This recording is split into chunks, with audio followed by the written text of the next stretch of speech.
여러분도 훌륭하십니다. 지금까지 자리를 지켜주시는 게 은혜인 건 알고 계시죠? 주님을 바라봐야 되는데 엉겅퀴가 가리고요, 잡초가 가리고요, 가시덤불이 가리고요. 그게 다 그냥 얘기가 아니에요. 다 교회 안에 있는 실제 이야기를 예수님께서 2000년 전에 지금 오늘날 2024년도에 우리를 향해서 해주시는 말씀이에요. 교회라고 하는 게 겉으로는 하나님의 사랑 얘기하는데 정죄하는 데가 교회지. 여러분 다 경험하셨죠? 교회라고 하는 데가 배려하고 용서하는 데가 그 교회인데 심판하고 상처받고 뛰쳐나가게 하는 데가 교회지. 여러분 다 경험하셨죠? 그러니까 사람들이 교회 그러면 고개를 절레절레 하는 사람들도 많아요. 그럼에도 불구하고 여러분들 그 자리에 앉아 계신 거 여러분들의 의지예요? 하나님의 뜻이에요? 하나님 뜻. 여러분 신약 성경을 읽어보면 수많은 이 기적들이 나와요. 앞을 못 보는 사람, 걷지 못하는 사람, 듣지 못하는 사람, 심지어 죽은 사람. 예수님께서 살려내시고 다 고쳐주시죠. 다윗의 자손 예수시여 내가 보기를 원하나이다. 오케이? 주님께서 딱 고쳐주신다고요. 근데 중요한 게 있어요. 앞을 못 보는 사람이 내가 앞을 못 보는 존재라고 하는 것을 깨달을 때 하나님에게 도움을 요청해요. 근데 앞을 못 보고 있는데 앞을 보고 있다고 생각하는 사람들이 있어요. 하나님의 말씀을 못 깨달았는데 깨달았다고 생각하는 사람들이 있어요. 하나님의 음성이 들리지 않는데 내가 주께 부름받았다고 거짓말하는 사람들이 21세기에 너무 많아요. 그러니까 아픈 사람은 나 앞을 못 봐요. 다윗의 자손 예수시여 내가 앞을 보기 원하나이다 라고 이렇게 도움을 요청했을 때 주님께서 가서 고쳐주시는데, 앞을 못 보는 사람들이 교회에 가장 넘쳐나면서도 앞을 본다고 생각하기 때문에 주님께 도움을 요청을 안 해요. 그 사람들 다 지옥 가요.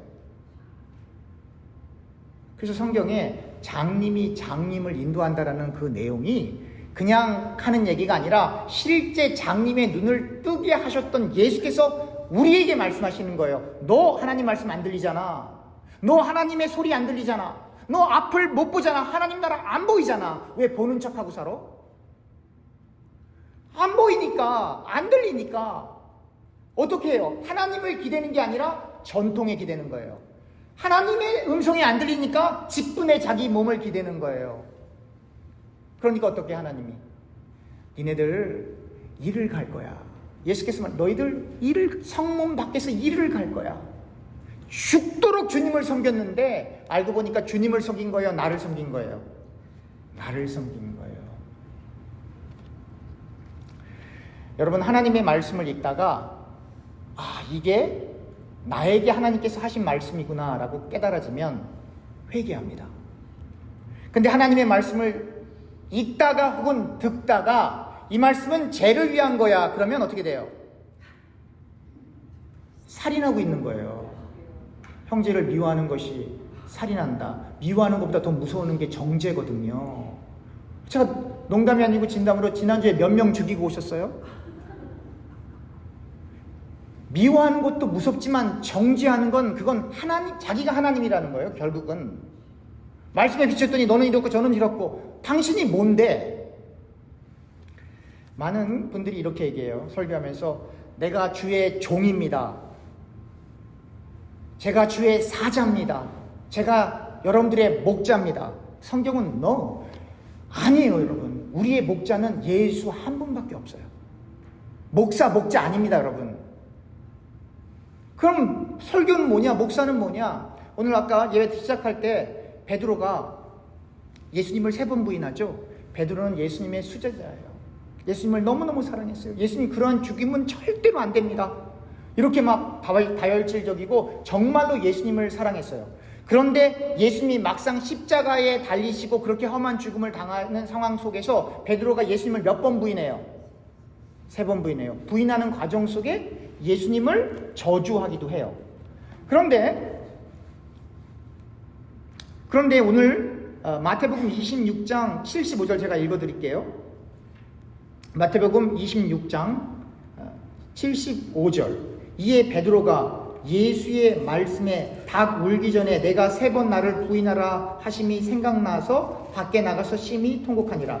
그 앞에 74절, 그가 저주하여 맹세하여 이르되 나는 그 사람을 알지 못하노라 하니. 그러니까 베드로가 예수를 저주까지 했단 말이에요. 저주하여 맹세하여 이르되 나는 그 사람을, 예수를 알지 못하노라 하니 곧 뭐가 울더라?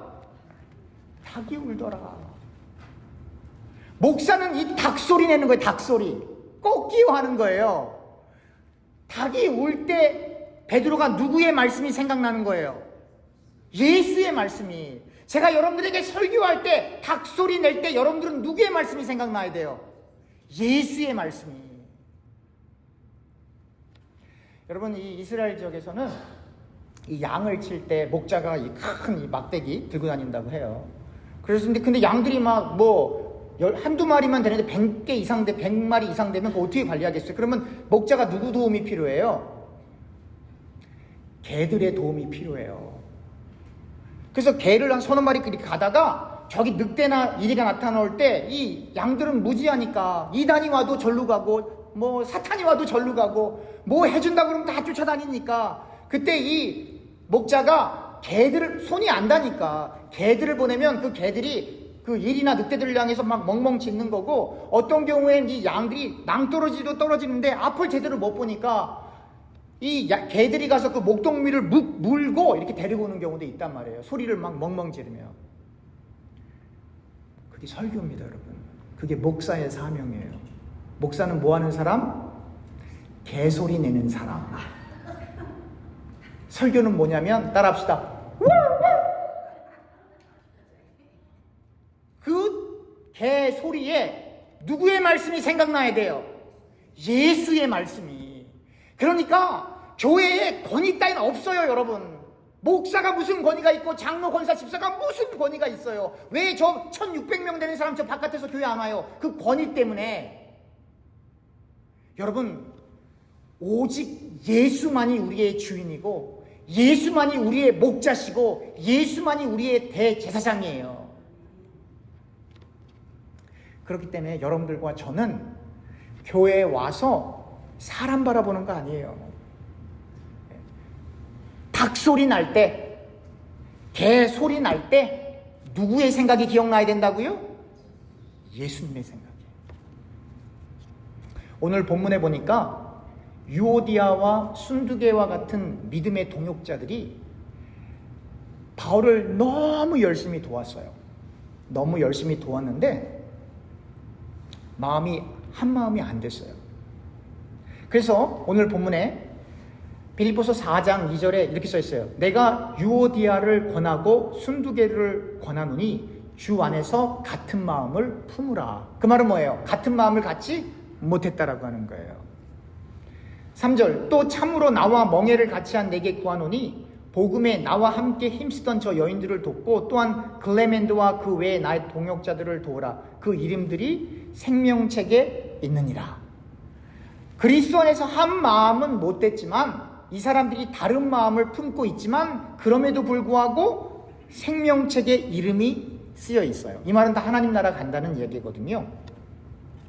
그렇지만 그리스도 안에서 한 마음을 품을 수 있으면 너무나 감사하죠. 근데 그렇지 못한 경우도 많이 있더라라고 하는 거예요. 장로교 교인하고 수목원계 교인하고 한 마음을 품으면 교단을 통합해야 되는데 그게 가능하겠어요? 안 되겠어요? 현실적으로 어렵다 이 말이에요. 감리교 교회와 장로교 교인이 한 마음을 품으려면 교단 통합해야 되는데 그게 현실적으로 어렵다 이 말이에요. 김 집사님하고 이 집사님하고 한 마음을 품으면 화해도 해야 되는데 그게 현실적으로 어려울 때가 있다 없다? 있다 이 말이에요. 그 얘기하는 거예요. 현실과 교회 얘기를 하는 거예요. 그럼에도 불구하고 그분들의 이름이 어디에 기록되어 있다? 생명책에. 제가 늘 강조하잖아요. 제발 큰일 하려고 하지 마시라고. 우리가 할 수 있는 범위 내에서 최선을 다하지만 안 되는 것도 인정하는 것이 겸손한 삶을 살아가는 거예요. 안 되는 것도 인정해야 돼요. 안 되는 걸 억지로 되게 하다간 큰일 나요. 더 역효과가 나고 더 위선적인 삶을 살아갈 수밖에 없는 거예요. 여러분, 부부생활 최소한 10년, 20년 해보신 분들 아시잖아요. 남편이고 부인이고 볼 때마다 이뻐요? 볼 때마다 잘생기고 보면 막 가슴이 막 이렇게 막 떨리고 막 그럽니까? 만약에 20년, 30년 정도 그랬으면 정신값 치료받으셔야 돼요. 호르몬이 그렇게 안 나와요. 네. 연약한 모습이 보이지만 잔소리도 많이 하고 서로에게. 그렇지만 시간이 지나면 10년 지나고 20년 지나고 30년 그 이상 지나면 고치려고 안 해요. 그냥 억셉하는 거지. 그냥 억셉하는 거예요. 억지로 얘기해도 안 되니까. 자꾸 얘기하면 큰 소리 나니까 인정하는 거예요. 근데 그게 돼요. 가족이기 때문에. 우리 교회 지금 요즘에 새로 오신 분들이 있어. 우리 교회 금지어가 몇 가지 있는데 그 중에 한 가지가 뭐냐면 우리 교회에서 절대로 말해서는 안 되는 금지어 있어요. 모르셨어요? 노인네. 그 금지어예요. 네, 그 금지어예요. 네. 여러분 부부싸움 하다가 말해서는 안 되는 금지어들 많이 있죠? 아무리 힘들어도 이렇게는 말하지 말자. 자녀를 생각하면서 그런 거 있잖아요. 여러분 우리가 보기에는 100살이 많은 나이예요. 하나님 보실 때 100살은 하루가 1000년 같고 1000년이 하루 같으신 분에게는 100살도 여전히 한 살로밖에 안 보이세요. 믿음이 성숙하다라고 하는 건 독립적으로 내가 하나님 뜻 다 아니까 이렇게 이러는 게 아니라 한 살도 아니에요. 태어나자마자 갓 태어난 인펀트, 이 신생아가 엄마에게 도움을 요청하면서 하고 울어 제끼는 게 믿음이 성숙한 거예요, 여러분. 하나님을 절대적으로 의존하는 거. 주님 없이는 지금 이 자리에 공기가 다 빠져나가면 우리가 숨 쉴 수 없는 것처럼 주님 없이는 나는 한시도 못 살아요 하고 주님을 갓난아이처럼 의존하는 게 성숙한 신앙이지. 하나님 뜻이 뭐 다 그렇지 하하 이건 불신앙이에요, 여러분. 여러분들과 저는 하나님의 도움 없이는 한시도 살 수 없어요 라고 하는 그 마음을 가지고 말씀을 날마다 읽어야 되는 거예요. 사실 오늘 이 빌립보서는 주 60년에서 62년 사이에 바울이 복음 활동하다가 그 감옥에 투옥이 되었어요. 그래서 이 옥중서신이라고 하는 거거든요, 사실은. 근데 바울은 지금 감옥에 갇혀 있고, 그리고 그 감옥에서, 로마 감옥에서 빌립보 지역에 살고 있는 기독교인들에게 편지를 쓰는 거예요. 근데 본인은 지금 감옥에 갇혀 있는데 뭐라고 얘기하냐면 빌립보서 4장 4절. 주 안에서 항상 기뻐하라. 내가 다시 말하노니 기뻐하라. 여러분 한국이고 미국이고 한번 교도소 가보셨어요? 미국이 아무리 살기 좋다 그래도요, 만약에 제가 저기서 들어가서 산다 그러면 저는 상상이 안 돼요. 여러분들이, 제가 아는 어떤 분들이 저기 가서 산다 그러면 저는 상상이 안 가요. 힘들어요. 근데 2000년 전쯤에 로마 감옥에 바울이 있다. 거기 뭐 화장실이 제대로 있었겠어요? 사람이 죽으면 시신 그 썩어가는 냄새, 피 냄새, 만약에 다치고 그러니까 거기 무슨 위생이 제대로 돼 있겠어요? 그러니까 극한의 어려운 상황 속에 있는데 바울이 뭐라고 얘기하냐면 주 안에서 항상 기뻐하세요. 내가 다시 말하노니 기뻐하세요. 근데 바울은 기뻐요, 안 기뻐요? 바울의 상황은 인간적으로 너무나 참혹하고 어려운 상황인데 다른 사람에게 자기 안에 있는 기쁨을 전달해 주는 거예요. 로마 감옥에서 편지를 쓰고 있는 바울이 빌립보 지역에 있는 교인들보다 너무나도 근심이 많아요. 왜냐면 감옥에 있으면 그냥 감옥에 모시고 있는 게 아니라요, 밥도 제대로 못 먹죠. 때리기도 하죠. 욕도 뱉죠. 침도 뱉죠. 더구나 이 바울은 예수님을 전했기 때문에 정치범이거든요, 여러분. 그 당시에는. 보통 힘든 게 아니라고요. 근데 바울이 또 빌립보서 4장 6절에서부터 7절에 이런 말을 해요. 아무것도 염려하지 말고 다만 모든 일에 기도와 간구로 너희 구할 것을 감사함으로 하나님께 아뢰라. 그리하면 모든 지각에 뛰어난 하나님의 평강이 그리스도 예수 안에서 너희 마음과 생각을 지키시리라. 바울은 지금 염려할 것 투성인데 그냥 염려하지 말고 우리의 필요를 하나님께 구하래요. 여러분, 나는 걱정할 게 하나도 없다. 손 들어보세요. 나는 내가 하는 일은 다 만사형통이야. 예수 믿고는 하는 일마다 다 잘 돼. 나는 근심 걱정 하나도 없어. 손 들어보세요. 그런 사람 없어요. 예수 믿어도 근심 걱정 끊이지 않아요. 근데 바울은 우리들이 갖고 있는 빌립보 교회 교인들이 갖고 있는 그 근심 걱정보다 더 큰 근심 걱정에 있었어요. 왜? 감옥에 들어가 있으니까. 근데 어떻게 바울은 그러한 상황 속에서 본인이 가장 근심 걱정이 많은데 염려하지 말고 모든 일에 기도와 간구로 그냥 구할 것을 구하세요, 그렇게 기도할 수 있었을까요? 우리는 여기서 중요한 걸 하나 알게 됩니다. 어차피 인생은 근심과 걱정의 연속입니다, 여러분. 아이들 키울 때 아이들 때문에 많이 걱정하셨죠? 아이들 좋은 대학교만 가면 다 될 것 같았죠. 대학교 가니까 더 걱정되죠? 자녀들 결혼할 때쯤 되니까 더 걱정되죠? 가정 갖고 나니까 더 걱정되죠? 좋은 직장 들어가니까 거기 잘못해서 나올까봐 더 걱정되죠? 이제는 손주까지 걱정하면서 살아요. 손주까지. 또 손주가 없어도 더 걱정되고,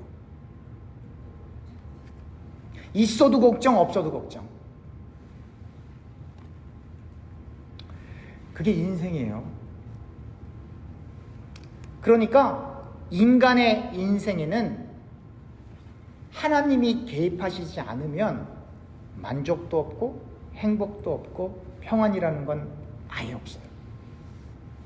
바울은 염려할 수밖에 없는 상황 속에 있었지만 바울이 무슨 특별해서가 아니라 진리가 너희를 자유케 하라. 그게 진짜거든요. 진리가 바울을 자유케 했어요. 그래서 현실적으로는 너무나 어렵고 힘들고 감옥에 처한 상황이지만 인간은 누구나가 다 자기의 필요를 하나님 앞에 구하는 것이 너무나 당연한 상황이지만 바울은 그리스도 안에 있다라고 하는 걸 깨달은 사람이에요. 여러분, 자기 자녀가 딸과 아들이 너무너무 아파. 그래서 막 의사가 내일 모레면 죽는데, 그럼 부모가 하나님 우리 아들 고쳐주는 것도 하나님 뜻, 그냥 데려가는 것도 하나님 뜻, 그렇게 기도하는 부모 있을까요? 나중에는 그렇게 믿음으로 고백할지 모르겠지만 당시에는 하나님 우리 딸 아들 고쳐주세요, 그렇게 기도할 수밖에 없다고요.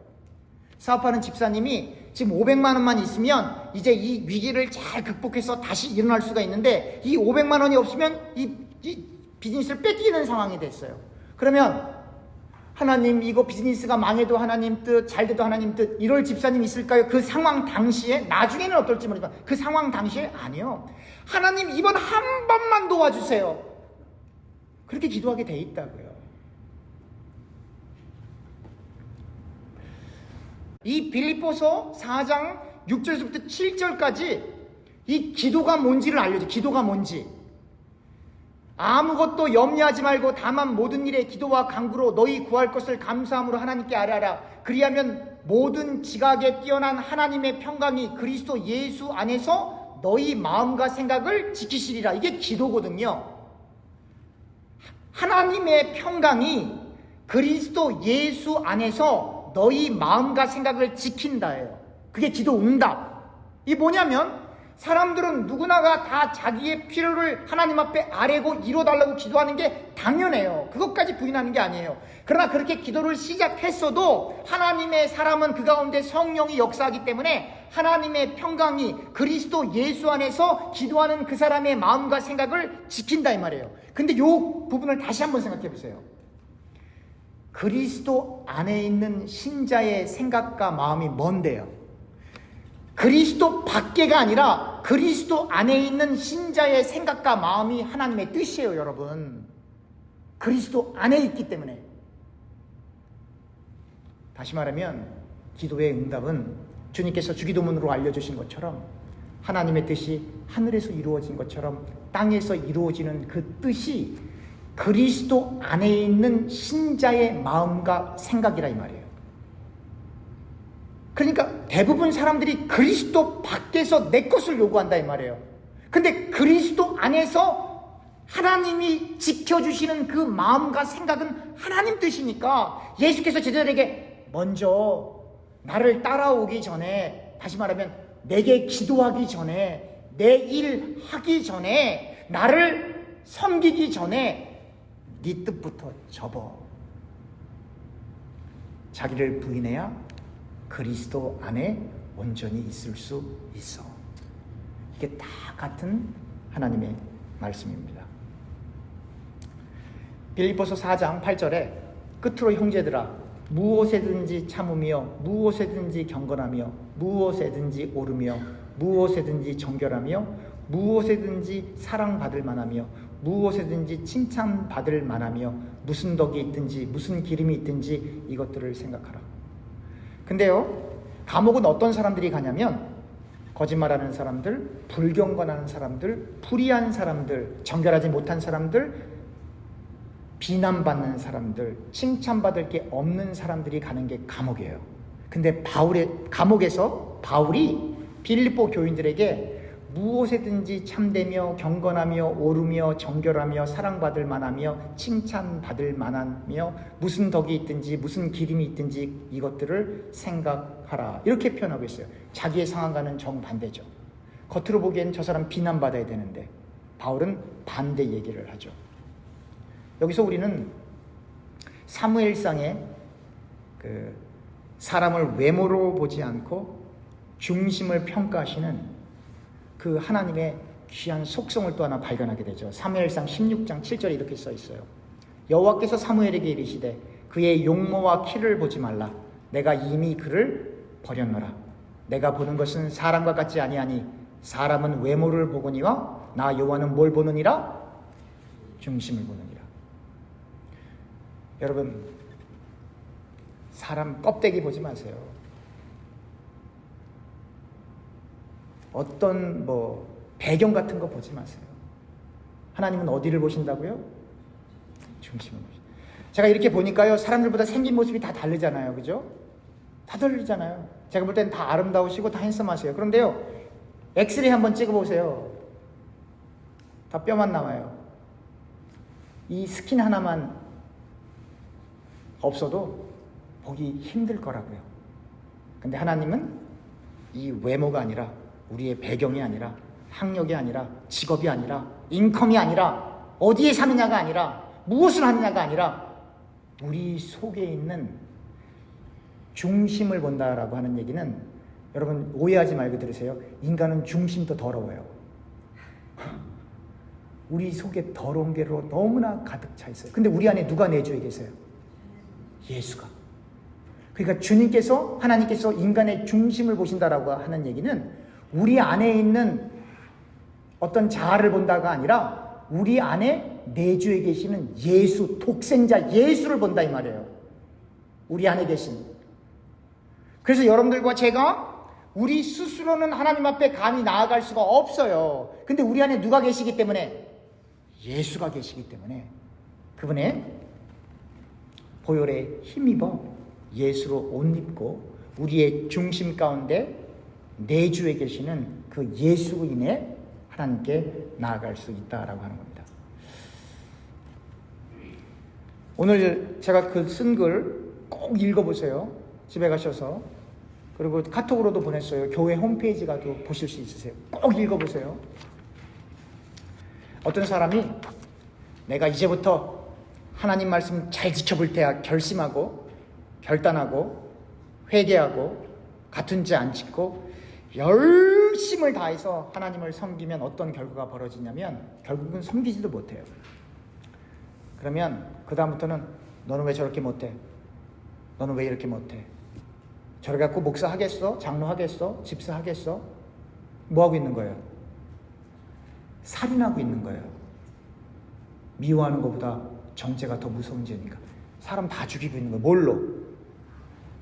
자기의 경험과 자기가 알고 있는 얼마 되지도 않는 말씀을 가지고. 그런데 처음에 제가 설명했던 것처럼 그 말씀을 통해서 나를 보기 시작하면 구원받는 거예요. 저는 아직도 부족합니다. 저는 아직도 멀었습니다. 요한복음 1장 빛 대신 예수께서 흑암 가운데 오시잖아요. 근데 그 빛이 나를 향해서 오게 되면, 다시 말하면 내가 흑암이고 주님이 빛이라고 하는 것이 깨달아지면, 내가 앉아있는 이 자리가 죄 가운데 있다라고 하는 것이 깨달아지게 돼서 눈을 뜨게 되면 그 빛으로 인하여 나는 환해져요. 근데 그 빛이 나에게 오는 것이 아니라 다른 곳에 가고 다른 곳에 가야 된다고 생각하는 사람들이 있어요. 그 얘기는 뭐예요? 나도 빛이라고 생각하는 거예요. 같은 맥락이에요. 앞을 못 보는 사람들. 나는 화나니까 주님 나한테 오실 필요 없으세요. 쟤한테 가세요. 나는 화내요. 저기가 어두우니까 절로 가세요. 그래서 하나님께서 태초에 태양을 만들기 이전에 빛을 먼저 만드셨어요. 태양이 있기 전에 밤과 낮을 먼저 계수하셨어요. 그 실수가 아닙니다, 여러분. 거기에 엄청난 신학적이고 영적인 뜻이 담겨 있는 거예요. 여러분들과 제가 죄인입니다. 여러분 믿으십니까? 목사님, 난 아무리 생각해봐도 죄 지은 게 없는데 말씀을 읽어보세요. 기도를 더 깊이 있게 해보세요. 사람은 그 어느 누구도 평가하고 정죄할 수 있는 사람 없어요. 왜냐하면 우리 안에 들보가 우리의 생명과 붙어 있기 때문에 그래요. 그게 드러나느냐 안 드러나느냐 그 차이지 다를 게 전혀 없어요. 그렇기 때문에 여러분들과 저는 말씀을 의지하여 외모가 아니라 중심을, 그 중심 가운데도 우리 안에 계시는 예수를 바라보시는 그 하나님을 의지하여 우리가 생각하면서 말씀을 묵상하면서 기도하면서 정말 하나님께 기쁨이 되고 하나님께 영광이 되는 일이 무엇일까? 근데 우리는 그것도 못하거든요. 사실은 고민하며 말씀을 깊이 있게 묵상하는 저와 교우님들이 되셨으면 좋겠습니다. 기도하겠습니다.